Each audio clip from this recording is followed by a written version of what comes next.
Hosted by you/Dethangel 2010. My youngest brother, let's call him Phil, got married today, and the ceremony was absolutely beautiful. His bride was stunning, and everything was great and well done. His best man was our other brother, who I'll call Jack. My wife and I weren't part of the wedding party, which is fair since we didn't ask them to be in ours 5 years ago. After the ceremony, we took pictures and attended the cocktail hour.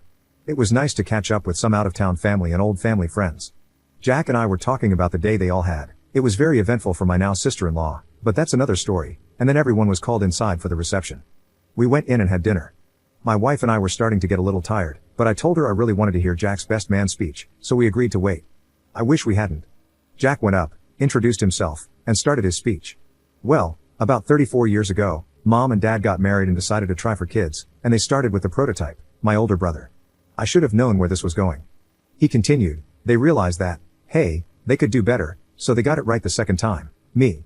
Mr. Perfect. And I was.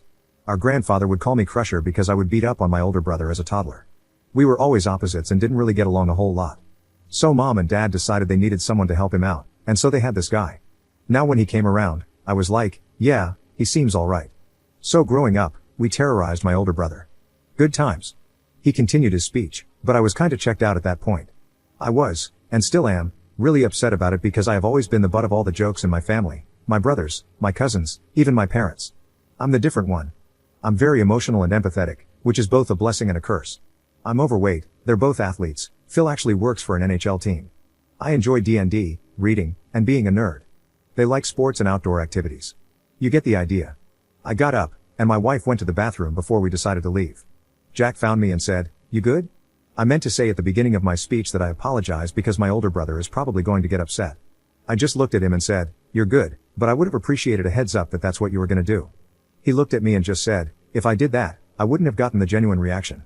I just walked away, met my wife, and we left. I asked her, am I crazy? Was his best man speech really just a ton of shots at me? She said, it seems like he was trying to be funny, but not everything landed. And yes, you were the butt of his jokes. I drove home pretty much in silence. I'm tired of always being the butt of all the family jokes.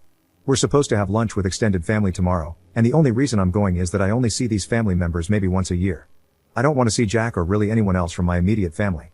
Do I have a right to be upset, or am I being overly sensitive? Commenter. Here's the real deal. His parting remarks to you as you were leaving show he meant to hurt you. He wanted that hurt reaction. He literally said it. Translation, I kind of like you, but I must have the stage, and if my moment in the spotlight is at your expense, I'm going to make it count. He's the type of person whose favorite motto should be, you'll get over it. Update 2 days later. Before I talk about the lunch, I'll share what happened to the bridal party, as it becomes relevant to why Phil didn't come. The bridal party was hit by a pickup truck right outside the venue. The truck was going 55, and the girls were stopped. Both vehicles were totaled, but they were adamant about going on with the ceremony and getting checked out later. So, Phil took his wife to the hospital today. Thankfully, there were no major injuries. Now, about the lunch. My wife sat down with the family, and we were all chatting. At one point, my uncle said, Phil's speech was very sweet. I couldn't have given that without crying. My mom added, yeah, he had something prepared because he practiced it with me, and he changed it after the wreck. Jack then piped up, hey, I had a good speech too. My dad just said, it was a good speech. It was all about op. I got angry and said, I thought it was weird that it was so focused on someone who wasn't even involved in the wedding.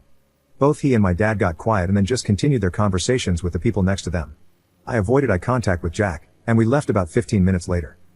My wife and I went home and just relaxed since we're finally getting a break from our students. We teach upper elementary. Jack tried to call me. Once. I let it ring, and he didn't leave a voicemail. Then, about an hour later, my grandma called to ask how lunch was, and she could tell I was upset from my voice.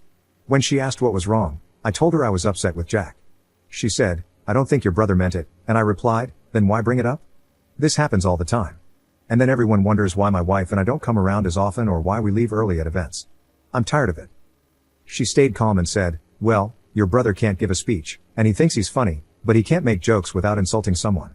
Have you told him and your parents how you feel? I said I had and that it hasn't changed for years. She just said, y'all are gonna have to work this out. I told her I didn't want to talk to him right now, and she said, I know, I understand. You and I are just the afterthoughts, kid. Grandma and I are two peas in a pod and very similar. So, that's where we're at. Thank you for the comments and the DMs.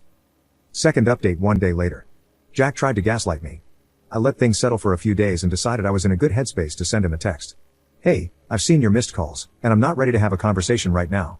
I need you to know that you really hurt me on Saturday. Your speech was nothing but jabs at me for laughs in front of friends and family. Then, telling me that you didn't give me a heads up because you wanted a genuine reaction made me feel even worse. I've been upset all weekend about this because nothing that was said felt like it was about Phil and his new wife, but instead about taking shots at me growing up, and then getting Phil to join in. I told you we were good at the reception because I wasn't going to make a scene. They already had a rough day. But for you and Dad to bring it up again on Sunday at lunch, and for Dad to even admit the speech was all about me, brought the hurt back to the surface, and I couldn't stay quiet. You and Phil are my brothers, and I will always love you both. Right now, though, I can't have a conversation with you while I'm this hurt.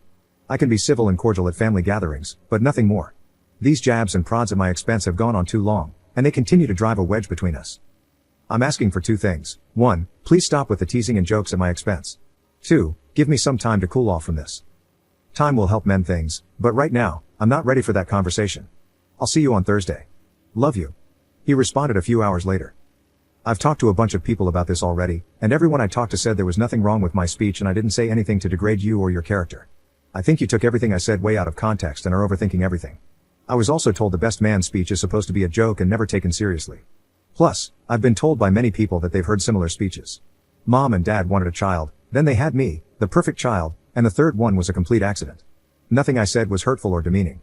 Also, why is it that if I said the same thing but used our cousin's name, or someone else, then the speech would be fine? That tells me you think there's a lot of truth to it and you don't know how to just have a laugh. Growing up, I always hated that stupid nickname, Crusher, and you know that. What was said that was so hurtful exactly? And Dad never said the speech was about you. I was angry, and my wife could see I was on the verge of tears. I called my grandma and asked to go to her house to talk. When I got there, she said, "So, what's up, kid? You know, Jack feels really bad about this situation. He was talking to me about it last night." I replied, "Really? Because that's not what this text says." I read her the conversation, and she just said, "He's a jerk who doesn't want to admit he's wrong."